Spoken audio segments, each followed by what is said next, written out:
Muchas veces en el trajín diario pasamos por lugares que son parte de nuestra historia, sin imaginarnos todas las luchas que debieron darse para que lo que hoy tenemos exista.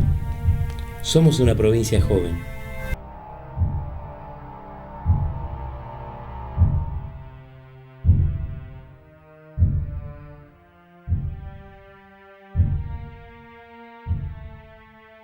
Cuando hablamos de los hombres que han construido la provincia del Chaco, hablamos de los hombres que han luchado codo a codo con todo el pueblo chaqueño.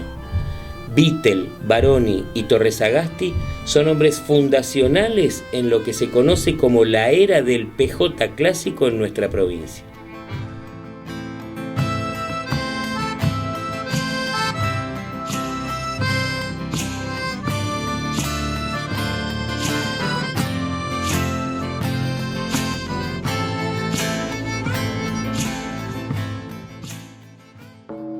Como todos los chaqueños sabemos, en este año 2011 estamos celebrando los 60 años de la provincialización del Chaco.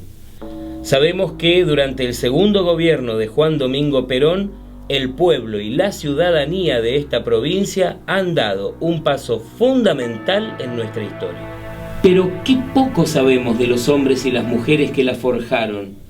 Porque nuestra historia es la historia de una lucha de más de 30 años, cuando después del golpe del 55 se le negó al pueblo chaqueño la posibilidad de elegir a sus representantes, que son quienes habían hecho esta provincia. Pero, ¿por qué no se provincializaba el territorio nacional del Chaco?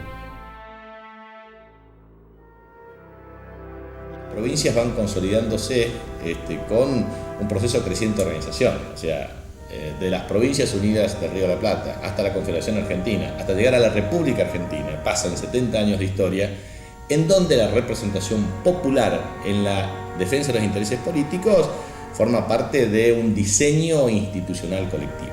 ¿Qué pasó en ese momento? Desde la Ley 28 del año 1862 hasta la 1532 del año 1872, hasta la reforma de 1884, 87 y en adelante, en definitiva lo que pasa es que este territorio no tiene representación.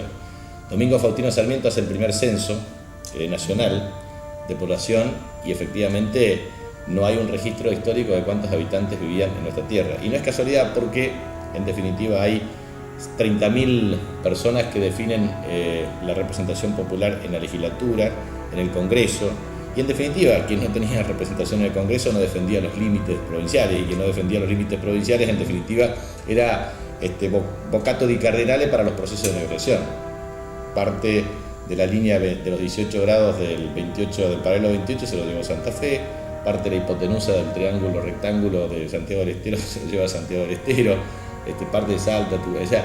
En general, se produce la división y la reducción de este territorio. Entonces, yo quiero advertir, y por eso me parece importante, es que la provincialización de la provincia del Chaco es tardía. Se produce la promulgación de la ley 14.037 el 8 de agosto del año 1951, después de luchas permanentes para lograr la autonomía. Entonces, un territorio con población originaria, un territorio que en los procesos de organización del territorio nacional siempre tuvo la defensa de la tierra, de su interés, de la propiedad, de la división de la misma, y que aportó definitivamente al desarrollo de la República Argentina, pero que no estuvo inmerso ni en el proceso agroexportador, ni en el proceso definitivamente de organización institucional o nacional, en definitiva siempre fue excluido de los procesos de diseño y participación. Por eso yo quiero destacar que la ley de provincialización es un acto de reparación histórica. Se promueve desde el Partido Peronista Femenino con Eva Perón, se hace en un gobierno peronista, se genera la raigambre popular. El gobierno peronista tiene un rol distintivo en esta provincia desde el punto de vista de su organización. Lo pidieron distintos diputados nacionales y senadores nacionales de distintas provincias. Lo que sucedía que en el Senado de la Nación, en la época de Hipólito Yrigoyen, el caudillo radical tenía minoría y se llegó a sancionar la provincialización del Chaco en diputados, pero no pasó el Senado.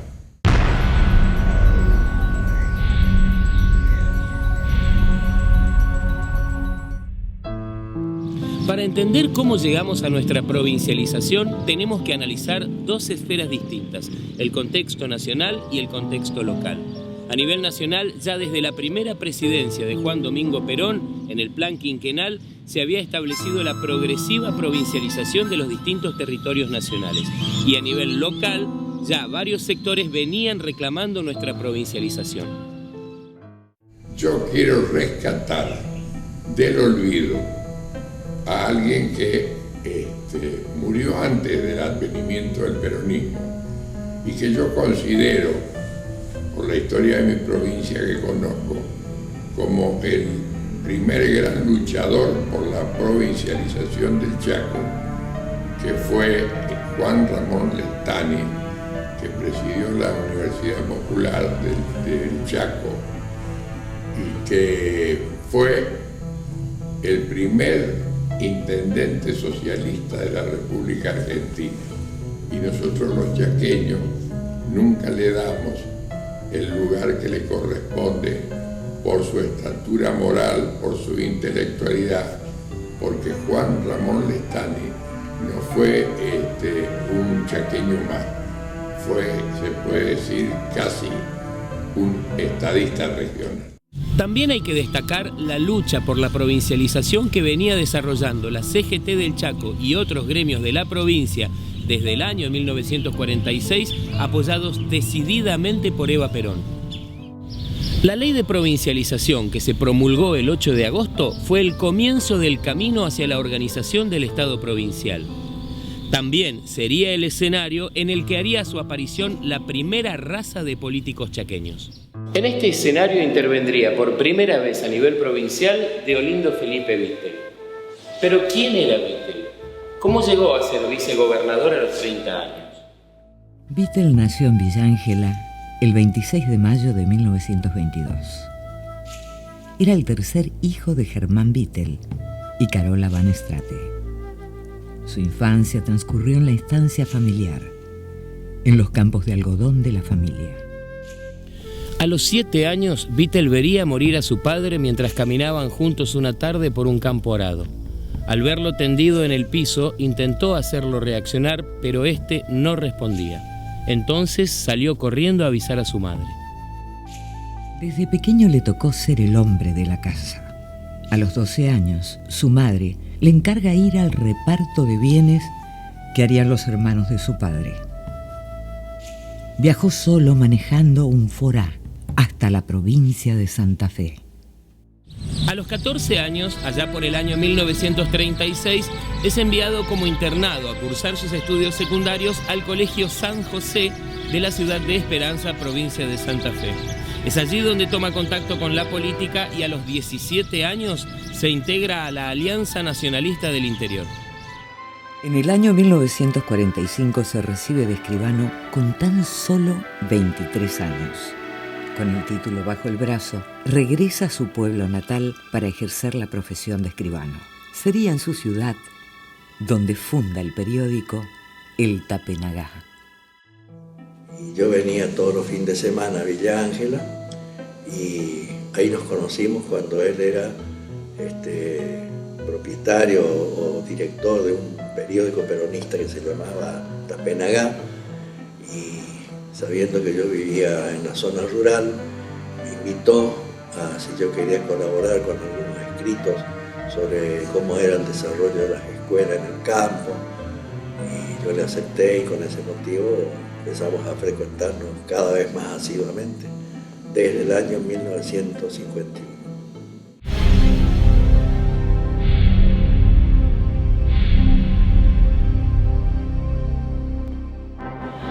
En 1951, el interventor federal de la provincia llama a elecciones constituyentes para darle una constitución a la provincia.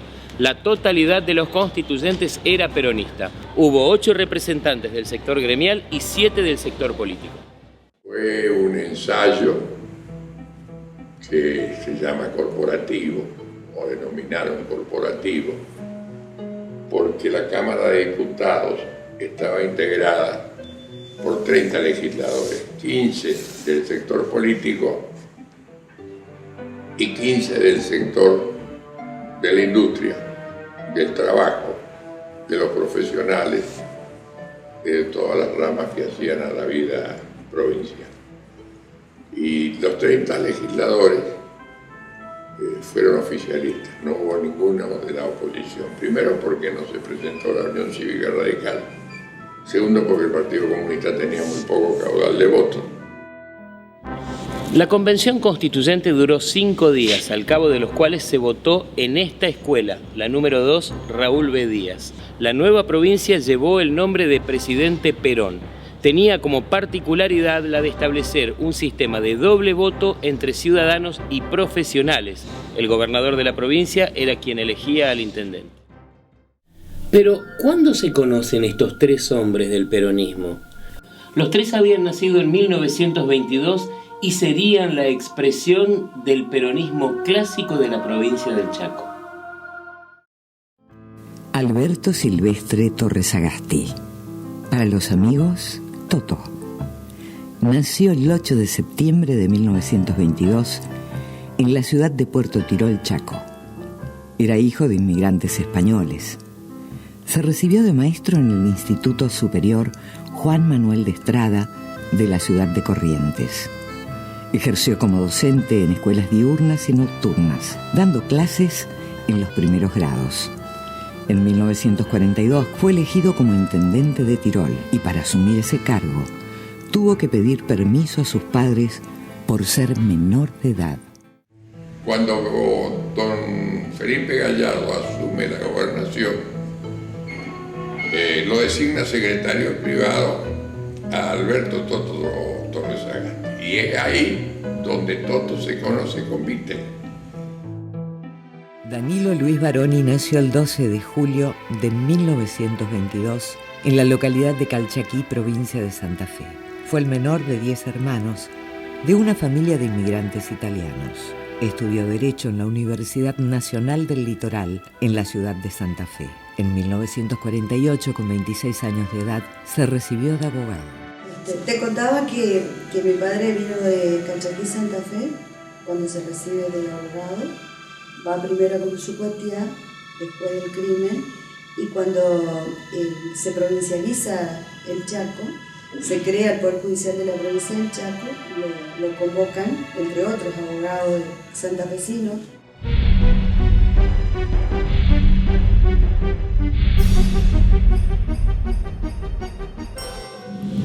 Tras las elecciones, asume la fórmula Gallardo-Vittel y comienza la creación de todas las instituciones que hoy conocemos. El Poder Judicial, el Poder Legislativo y todos los ministerios tomaron su primera forma en ese momento. Si nosotros nos ponemos a pensar a través del tiempo y la distancia lo que es la transformación de un gobierno que viene del territorio nacional y transformarlo en provincia, ahí vemos la dimensión institucional que tuvo que hacer don Felipe Gallardo. Además, se construyeron las primeras escuelas provinciales, los hospitales regionales de General San Martín y Taco Pozo, el proyecto de pavimentación de rutas provinciales y el plan Sanited para dar solución al problema de las inundaciones en la ciudad de Resistencia.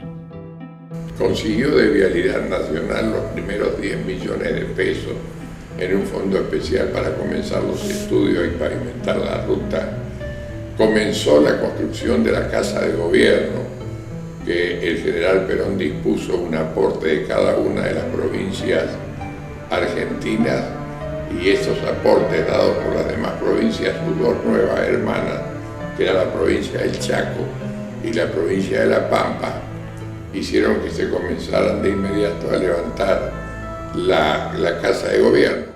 Y a Vittel lo habré conocido por allá por 1948, 49. Cuando formó gobierno, lo demostró que en ningún momento fue superior a otros, seguía siendo siempre el hombre modesto, el hombre ideal, el angá pobre, porque él veía a alguien y decía, angá pobre. Y una vez yo aparecí, yo tenía un perrito, chiquito, pero esos perros raros, era un perro criollo, pero de pelo muy largo y tenía bigote, barba, una barba tenía. Y yo lo llamaba Tuque. Y un día me aparezco en el despacho de él con el perro que me siguió. Yo dejé la bicicleta afuera en la vereda de la Casa de Gobierno, entró conmigo el perro y me dice, ¿ese perro de dónde lo sacaste? Y le digo, me siguió, no lo pude, si querés lo saco porque va a molestar acá en tu despacho, a lo mejor te orina en la alfombra, le dije.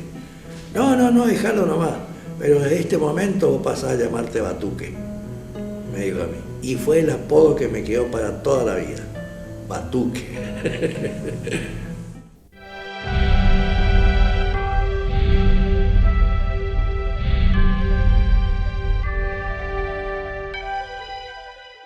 Con la llegada del peronismo se comenzaron a producir cambios importantes en la provincia, nunca antes vistos, que quizás nos den una pista acerca de por qué el peronismo pudo resistir 18 años de proscripción. ¿Por qué el peronismo siempre tiene una enorme raigambre popular? Bueno, porque el peronismo irrumpe en la vida política de la República Argentina con Perón capaz de ejercer efectivamente la reivindicación de los derechos laborales. La República Argentina se pavoneaba en el mundo de que estaba entre los 10 primeros países del mundo por su modelo agroexportador, con altas tasas de inversión, en indicadores macroeconómicos extraordinarios, pero tenía exclusión política hasta la ley Saspeña y luego hasta el voto femenino de 1947 de Eva Duarte de Perón. Pero lo primero que hace es crear el Banco Industrial Argentino y empieza a dar los primeros créditos. ¿Y en qué consistió los primeros créditos? En que la gente, el obrero que más o menos se especializó, empezó a comprar sus tornos.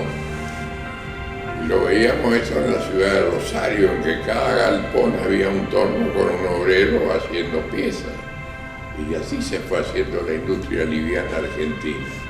La creación del peronismo del año 48-49, que fue la Universidad Obrera Nacional, hoy transformada en Universidad Tecnológica.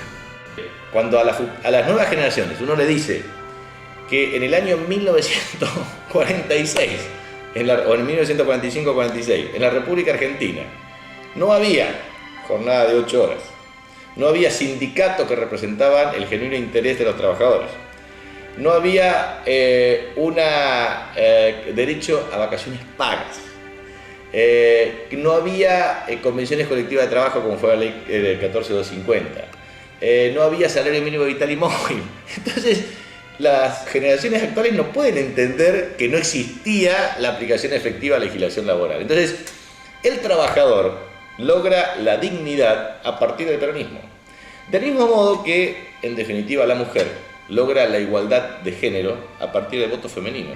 Y llegaron a ver en el Chaco más de 17 desmontadoras de algodón, y después creo que quedaron 2. Y las otras grandes empresas monopólicas que compraban la producción bajaban los precios. ¿Qué es lo que pasó en estos días?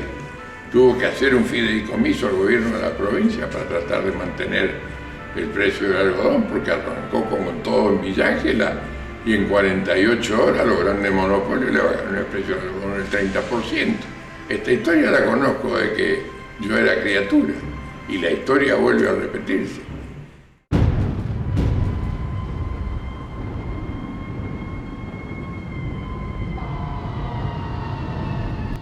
Pero las conquistas sociales estaban por ver su fin.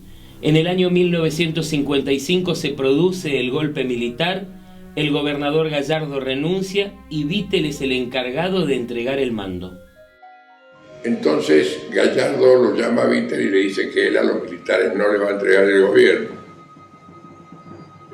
Toma el auto, que era de la gobernación, sube a sus hijas, no tenía hijo varón, todas mujeres, y a su esposa, la china, la fiel compañera hasta el último momento, y se traslada a General San Martín. Salió Vittel, se puso una pistola en la cintura y caminamos los dos hasta la Casa de Gobierno. Se firmó el acta de transferencia del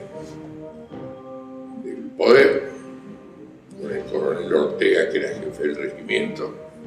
El coronel lo acompañó a Vittel hasta la puerta de la Casa de Gobierno y ahí le dio un abrazo a Vittel. Salimos, ahí nos volvimos a la casa de Vittel y lo estaban esperando Miguel Esperméndez, gran dirigente peronista, que fue jefe de taquígrafo y secretario de la legislatura local, y Ferdinand. Nos sentamos en el patio de la casa de Víctor. Dijo, Víctor, voy a ver qué tengo en la heladera para tomar. Y lo único que tenía era una botella de sidra. Entonces nos sentamos los cuatro en el patio a tomar la botella de sidra y brindamos por el pronto retorno de Perón. Entonces, a la salida me dice Esperméndez, tendríamos que firmar un documento los peronistas de seguir trabajando ardientemente para el próximo retorno de Perón, porque vamos a estar por lo menos 6 meses en el llano. Y entonces le digo yo a Esperméndez, 6 meses para que vuelva Perón. Y 6 meses, me dice, pero le digo, pero Miguel, es mucho tiempo. 6 meses, 18 años tuvimos que esperar. Desde el día después del golpe, en la provincia se adoptaron medidas contra el gobierno derrocado. Se ordenó retirar todas las patentes de los autos que llevaran el nombre de Provincia Presidente Perón y se inhabilitó para ejercer su actividad a obreros, comerciantes y docentes ligados al peronismo. En el 55 parece mentira. Casi no había dirigente peronista en ese momento. Quedábamos muy pocos. Lo viví como todos los jóvenes de esa época, para colmo. Un estudiante de medicina que luego fue su ministro de Salud Pública, era presidente de la Juventud Peronista del Chaco y yo el vice, y nos trataron mal, nos detuvieron a todos, nos llevaron a punta de fusil ahí a la Plaza 25 de Mayo y nos pusieron de frente contra la pared de lo que era el edificio de la CGT, que ya había sido tomada por la fuerza, por el ejército, y estábamos ahí con los brazos en alto sobre las paredes haciendo no sé qué, pero sin movernos, a revisarnos a cada instante a ver si teníamos armas ni nada, pero no teníamos nada en absoluto. Llegado el gobierno de la Revolución Libertadora, dicta un decreto que titula, que lleva el número 4161, que es el decreto que sanciona que cualquier ciudadano argentino no podía tener ni el retrato de Perón, ni el retrato de Evita, ni cantar la marcha peronista, ni decir doctrina nacional. Y eso trajo un cúmulo de procesos para todos los militantes activos del peronismo. Yo me ligué como 14 procesos. Nos detenían 2 o 3 días, nos allanaban, nos sacaban los retratos, parte de la biblioteca. Vanoni era una persona que era muy respetada, que en los momentos bravos del peronismo se jugó por el peronismo como abogado, defendía a peronistas que muy poco en la época de la dictadura se animaban a hacerlo, fundamentalmente 55 en adelante, que fue la etapa que participó él.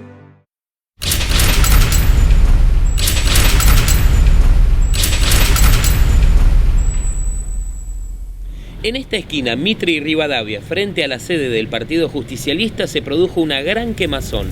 Ante autoridades oficiales, miembros de la comisión investigadora y un público fanático, ardieron documentos, afiches, libros, papeles, propaganda, carnets y fichas de afiliados al partido derrocado.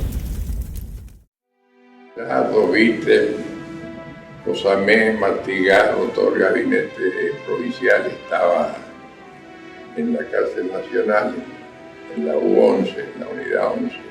De nuevo salí en libertad y bueno, íbamos militando y los fines de semana íbamos a la cárcel a verlo a los amigos. Y yo siempre iba con un flan, donde la mitad del flan era para Vittel y la otra mitad del flan era para Rafael Ruiz Sotelo. Salió preso, muchos amigos que él creía que eran amigos, cuando lo veían venir por una vereda, se cruzaban a la vereda del frente. Hubo muchas traiciones en momento, después del 55, ¿no? Al día siguiente muchos peronistas se hicieron radicales o cualquier cosa, ¿no? Él sufrió mucho ese tiempo porque nadie le quería dar trabajo, nadie le quería dar, no era un hombre de fortuna. Y la anécdota era que el chacho no laburaba, o sea, estaba full en el partido, o sea, tenía que comer, tenía que vivir. Y el padre de Polo Legal, creo que Danilo Legal, era un abogado muy prestigioso que tenía el peronismo, y él pasaba una vez por semana, pasaba la gorra, digamos.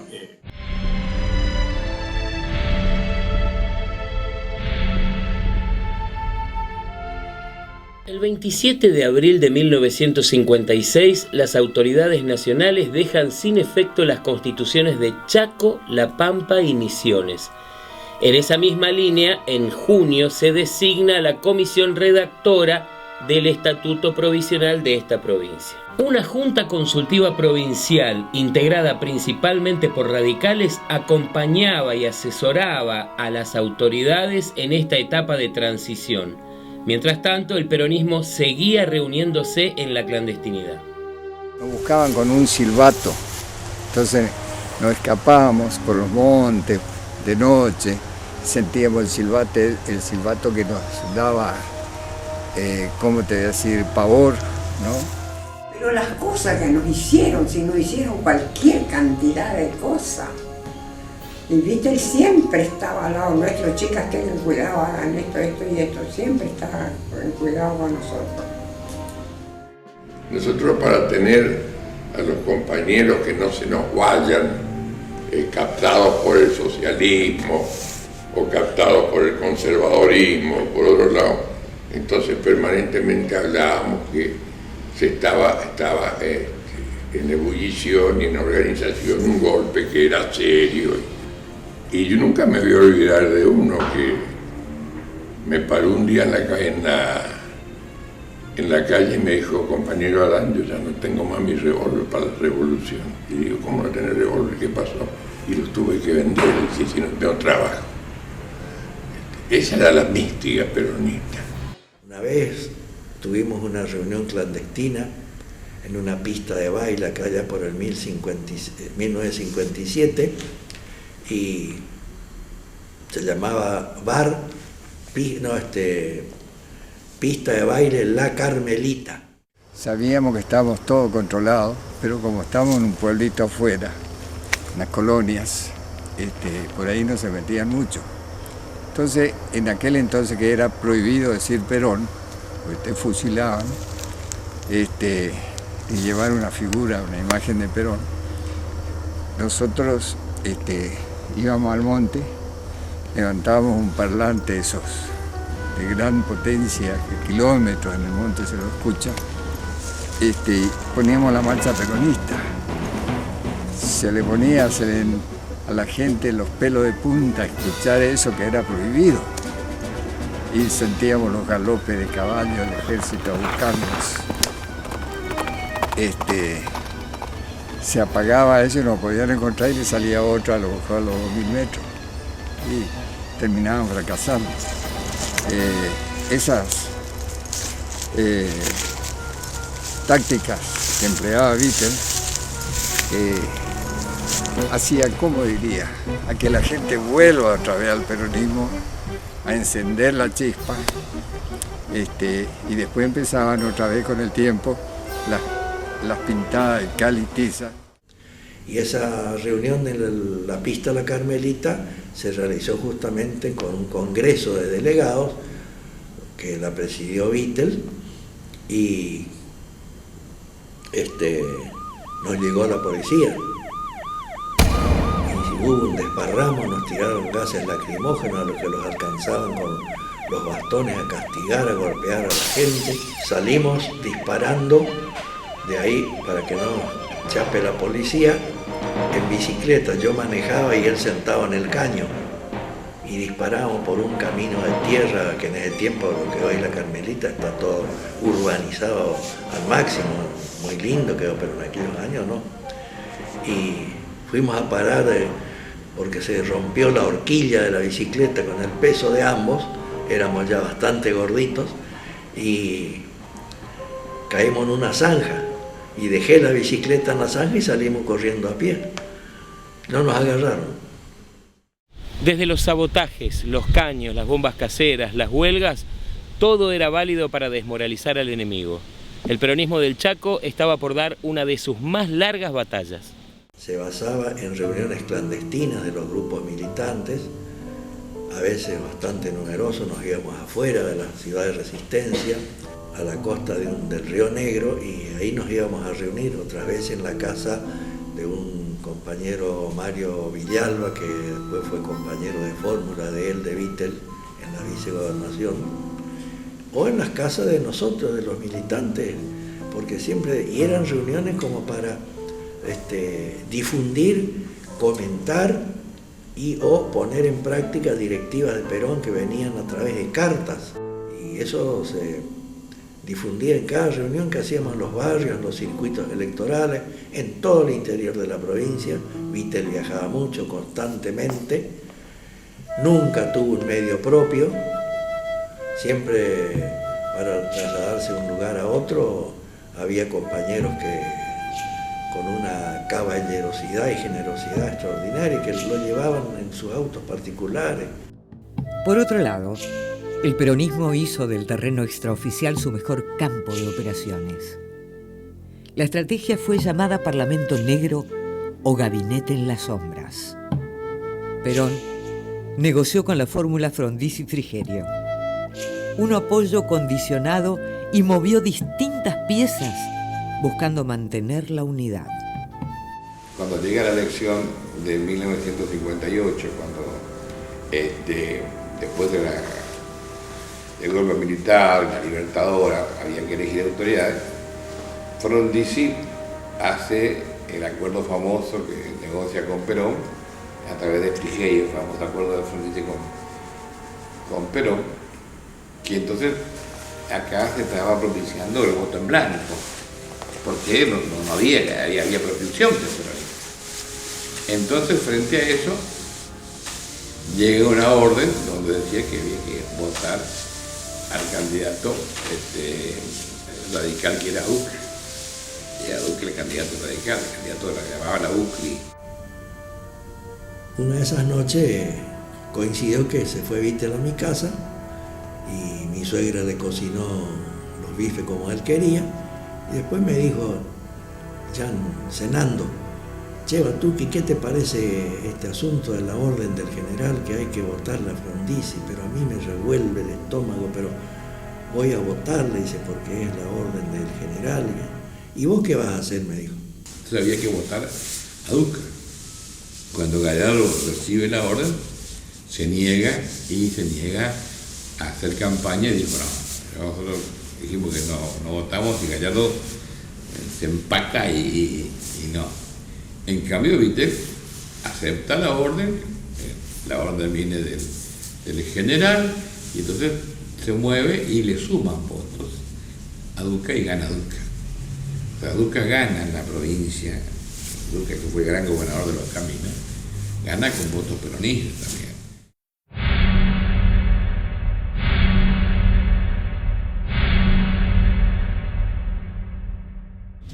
Luego de arduos debates y varias deserciones, la Constitución Provincial de 1957 se terminó sancionando el 7 de diciembre de ese año.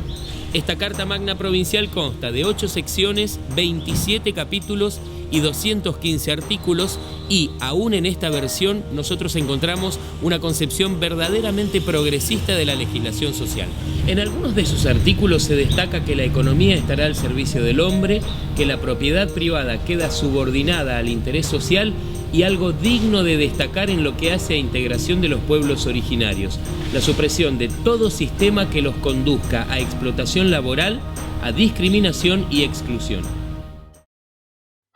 En 1959, Vittel viaja a República Dominicana a entrevistarse con Perón en Ciudad Trujillo. Es allí donde se conoce con Isabel Perón. Perón le reitera su voluntad de pedir voto en blanco. Vittel regresa con un sentimiento contradictorio de esa reunión. La mística era la del año 60, donde con Luco, con Ferdinando, con Toto,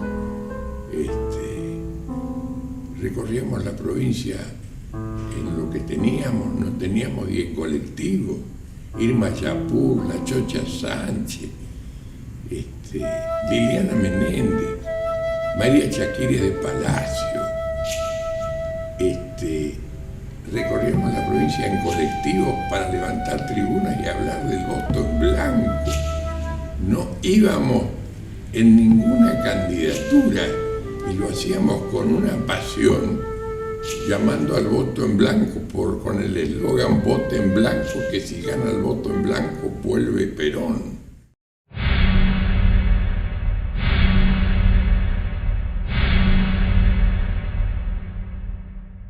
En 1961, mientras continuaba trabajando como escribano en este estudio de calle Don Bosco, Vittel comienza a preparar su regreso a la escena política. Sería la fórmula Vittel-Villalba.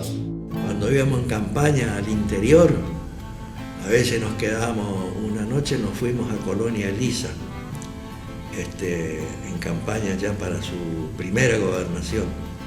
Y no teníamos plata. Todas las campañas electorales que nosotros hacíamos a pulmón. Los muchachos más jóvenes salíamos con balde a pintar paredes, a pegar afiches, a pegar carteles. Y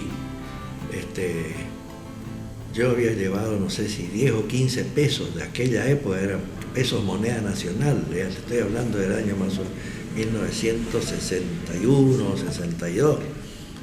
Y ¿dónde vamos a ir a cenar, Batuque, esta noche? Yo tengo un hambre que me mata, y vos, y yo también. Le digo, ¿pero qué vamos a hacer? ¿Y no tenés nada vos? Y sí, le digo, yo tengo 15 pesos. Ay, bueno, alcanza, yo tengo 7, me dijo. Vamos a ir a la esquina donde pasé, estaba una chipacera, vamos a comprar torta frita y una gaseosa. Y así hicimos. En medio de un clima convulsionado por la crisis económica, se producen las elecciones de 1962, donde la fórmula Vittel-Villalba resulta ganadora. La alegría dura poco, ya que son impugnadas y al poco tiempo el presidente Frondizi se aleja del gobierno. Él siguió manteniendo todo su, vamos a decir, su potencial político a través de los sindicatos, las unidades básicas que todavía existían en ese momento, y muchas ciudades que eran peronistas al 100%. Y cuando salimos a celebrar y la caravana pasó por la calle López y Planes frente a la Unión Cívica Radical, salieron los dirigentes radicales a aplaudir la caravana peronista, a lo que habíamos ganado. Y a la vuelta de la esquina ya estaba la patrulla del ejército parando la manifestación. Era jefe del regimiento el coronel Manriquemont, Miguel Manriquemont. Y fue ahí donde Frondizi desconoce los resultados de los comicios en 5 provincias, las interviene, provincia de Buenos Aires, Chaco.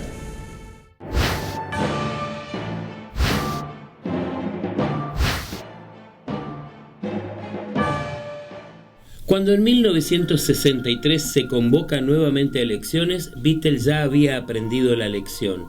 Esta vez, aliándose con el Partido Conservador, crea la Alianza Unión Popular y la fórmula Vittel-Francisena gana las elecciones.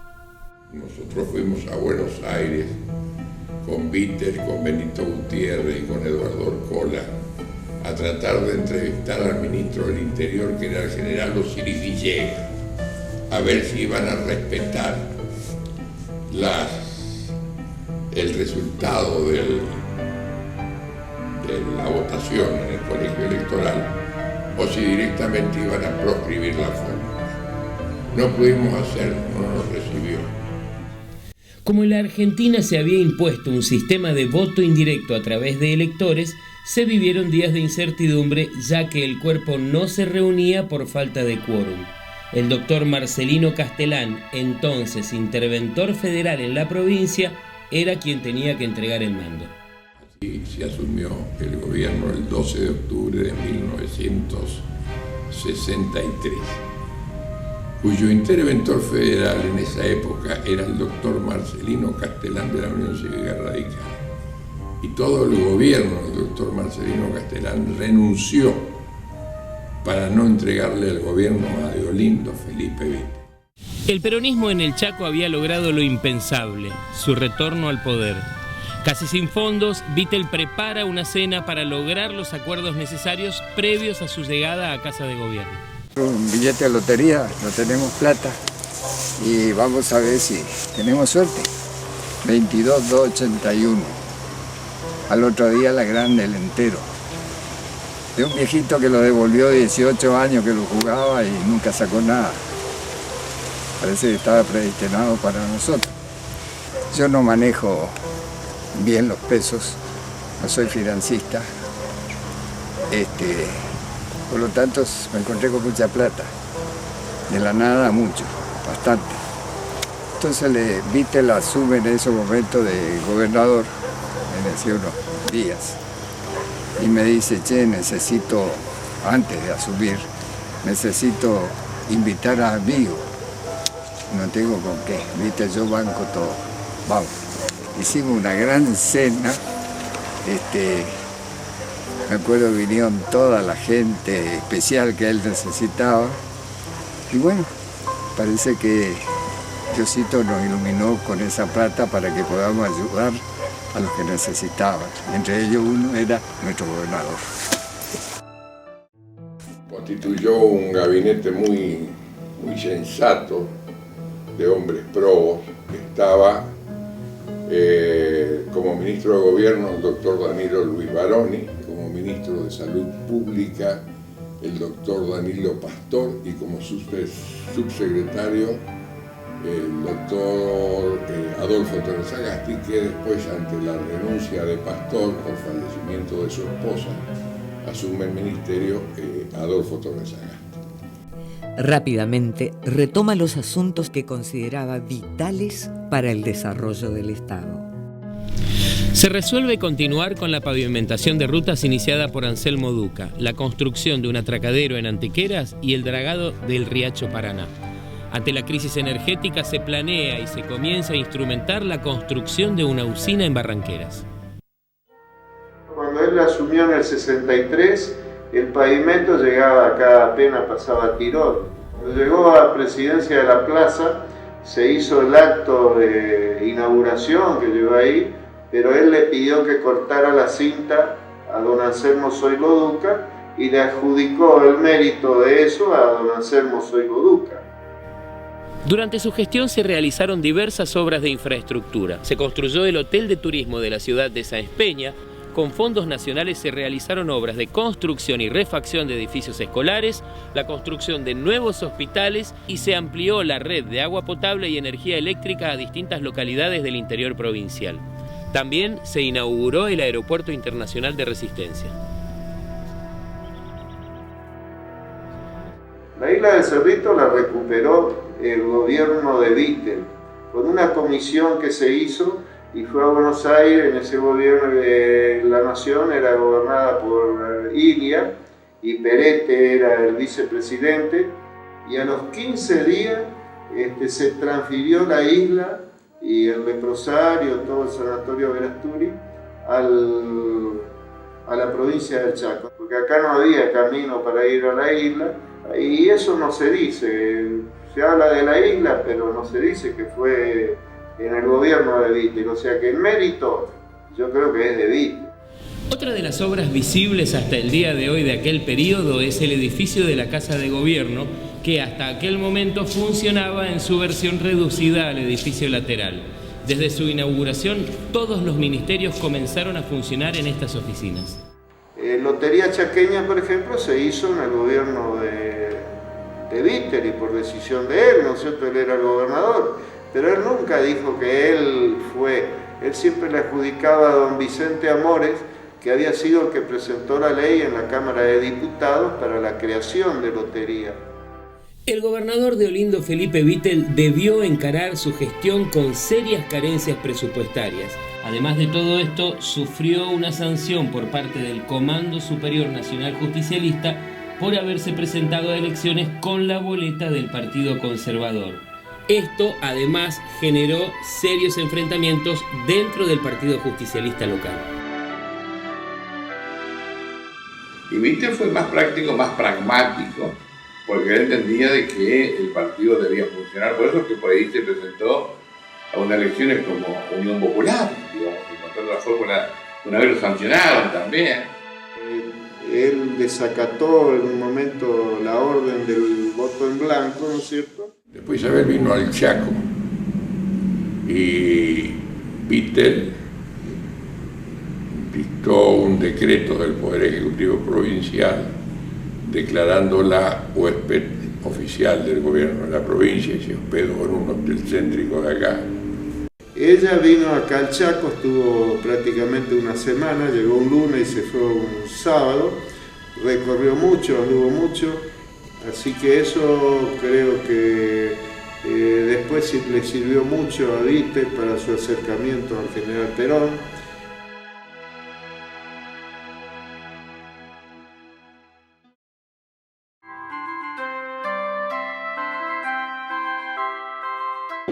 A pesar del trajín diario propio de un primer mandatario provincial, Vittel siempre encontraba momentos para compartir con su familia.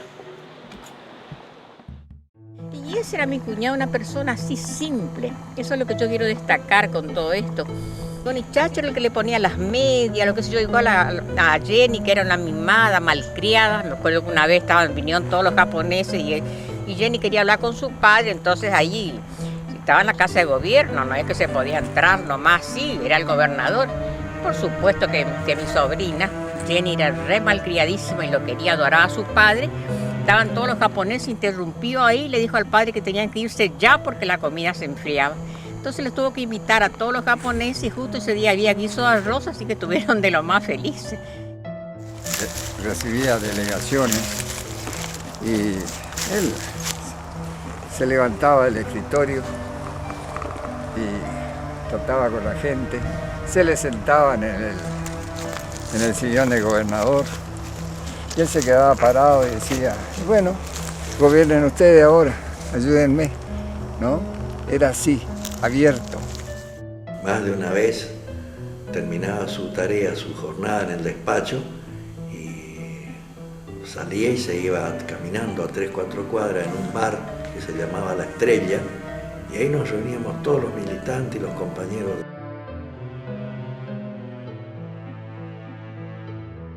Porque era el lugar donde se reunía el peronismo en las épocas de gobiernos militares. Pasábamos nosotros y los veíamos sentados de ellos. De hecho, alguna vez estuvimos saludando a todos, los chicos por supuesto, y mirando, como dice el tango, con la ñata contra el vidrio, mirando a esas personas que eran los que dirigían el peronismo y la provincia de Chaco. Claro que no, eran personas famosas y nosotros los mirábamos con una profunda admiración. Bueno, así la conocía Vittel. Y su pasión, todos los deportes, le gustaba el boxeo, el fútbol, el básquet, el automovilismo, todos los deportes le gustaban. Leo Parcionello, el Tano, iba a verlo, a pedirle cuando organizaba una carrera y bueno, se iban contentos aunque Vittel le diese un timbre o un gomín de primer premio, ¿no?, para una carrera, pero Vittel lo recibía siempre, al Tano Parcionello.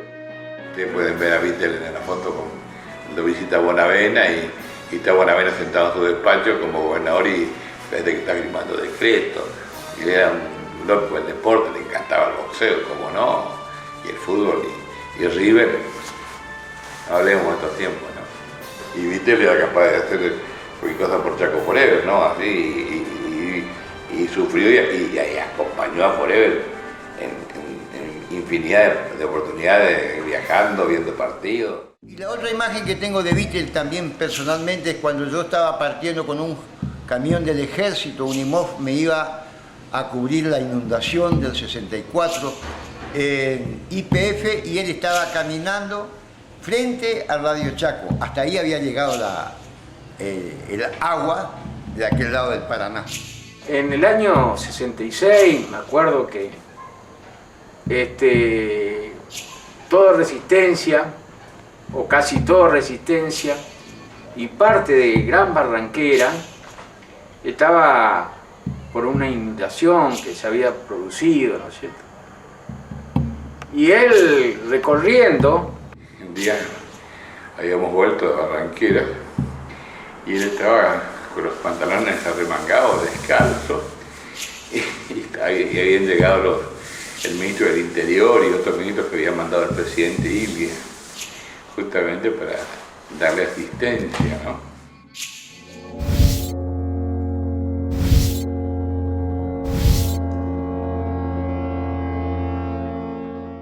El 26 de junio de 1966 se produce el golpe de Estado encabezado por el general Onganía y Vittel es forzado nuevamente a dejar la función pública. De nuevo le volvió a repetir la historia de entregar el gobierno como en el 55. Cuando vino el golpe del 66, derrocado ya él, eso era una reunión en el bar La Estrella de todos los días, donde nos hacíamos comentarios, las acciones que desarrollábamos en los circuitos, cómo respondía la gente a la conducción de él. El peronismo como partido político estaba prohibido, así que teníamos que hacer reuniones totalmente clandestinas. En medio de un clima político enrarecido por la sucesión de golpes de Estado, las luchas sociales arreciaban. El pueblo argentino, tras 12 años de haber luchado contra la proscripción, había dado a luz a una generación educada bajo el signo de la lucha armada. La nueva etapa argentina que se frustra en 1966 con el golpe militar, después con la aparición de los montoneros, la muerte de Bandor, la muerte de José Alonso, después ya en el 73 la muerte de Rucci. Ahí comienza el enfrentamiento armado entre argentinos, entre la AAA, los montoneros, el LER, la FARC, la FAP, y todo el desastre que lamentablemente tuvimos que vivir todos los argentinos, ¿no? Hicimos un acto con la juventud peronista ahí en la esquina, justamente Avenida Chaco y Franklin. Y en lo mejor del acto, en la dictadura de Onganía, llegó la policía. Salimos a disparar, yo conocía Villa Itatí, me metí, acá había rancherío, árboles, y Vite quedó en la esquina, rodeado por la policía. Y me acuerdo bien que decía, me acuerdo exactamente que decía a la policía, no me peguen, no me peguen, no me peguen, decía don Violino Felipe Vite, en el julio de 1968, en un acto peronista. Vittel viaja a Puerta de Hierro para entrevistarse nuevamente con Perón. Regresa de esa reunión y se pone a trabajar junto a la militancia para el regreso de Perón. El 15 de marzo de 1970 vuelve a asumir como presidente del Club Chaco Forever. Hicimos amigos acá en Forever, porque su pasión, su segunda casa era Chaco Forever. Acá vivimos momentos de gloria y también de los otros, porque el fútbol es así, ¿no? Y yo tuve el gusto de trabajar también, cuando él era presidente Forever, yo era vocal, todo el tiempo lo acompañé. Era un caso especial porque él salía a la avenida 9 de Julio y desde ahí esperaban un ratito, ya lo pasaban a buscar, el que pasaba lo llevaba. Si era moto, lo llevaba en moto, si era en auto, él no tenía ningún problema, pero quería llegar a su querido Chaco Forever, donde era recibido con aplausos. Era un tipo que venía acá a la cancha y se levantaban a aplaudirle a la gente. Por supuesto, con la colaboración de la gran hinchada que tenía Forever y tiene todavía. Para comienzos de los años 70, varios sectores, aún los no peronistas, veían en Perón una promesa de paz, armonía y unidad nacional.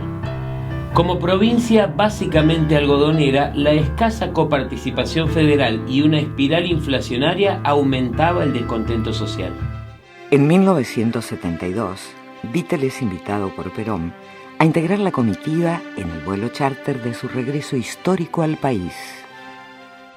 Y la verdad que cuando lo vi bajar al viejo del avión, no creía, pero había vuelto, habíamos ganado.